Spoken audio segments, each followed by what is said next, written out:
Sometimes I feel like I'm the type of person who has Godiva taste on a Tootsie Roll budget because I have always loved the idea of having a whiteboard table, but what I couldn't justify is the price tag. So I just decided to cover the one I had. You could definitely do this with whiteboard paint, but I wanted something a little less permanent since I wasn't sure if I was going to like it yet. I ended up finding these whiteboard peel and stick paper rolls. It's kind of like whiteboard wallpaper, and it turns out it was the perfect solution.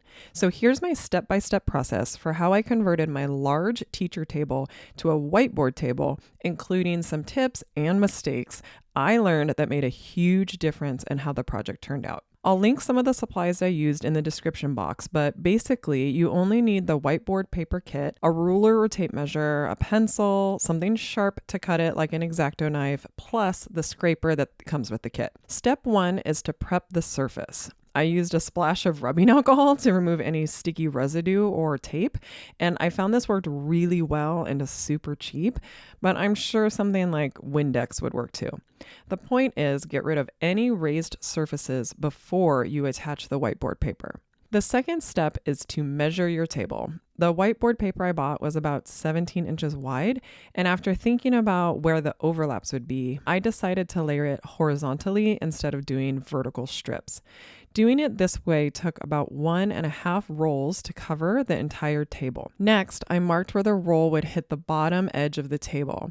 You'll want the roll to hang over just a bit over the edge because it's easy to trim it that way and it gives you a little bit of room for error. I measured across to the side edge to make sure I was starting the roll in the right place. The third step is to go slow.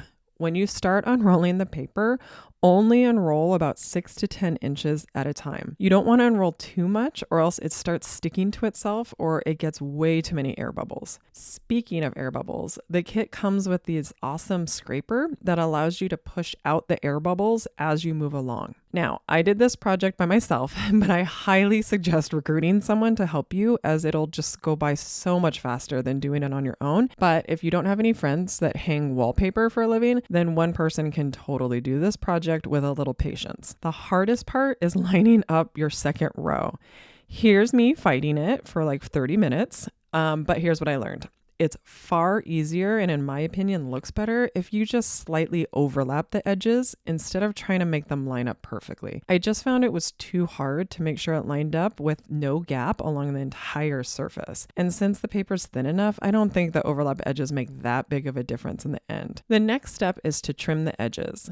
I did this after I finished each section, but you can do it at any time. I highly recommend using an X-Acto knife as it's super sharp and allows better control than scissors. The whiteboard material can rip kind of easily, so go slow so you don't slip and cut into the table. X-Acto knives are great too because if the table has a beveled edge like mine, you can angle it a bit and trim it from the bottom. This final step is clutch. Use electrical tape to cover the edges of the table. I saw another teacher doing this and I thought it was genius. Electrical tape is perfect because it stretches and allows you to go around corners or curved edges. Hopefully, lining the edges will help prevent students from picking the sides of the paper, but we'll see how long this lasts. And here's the finished product.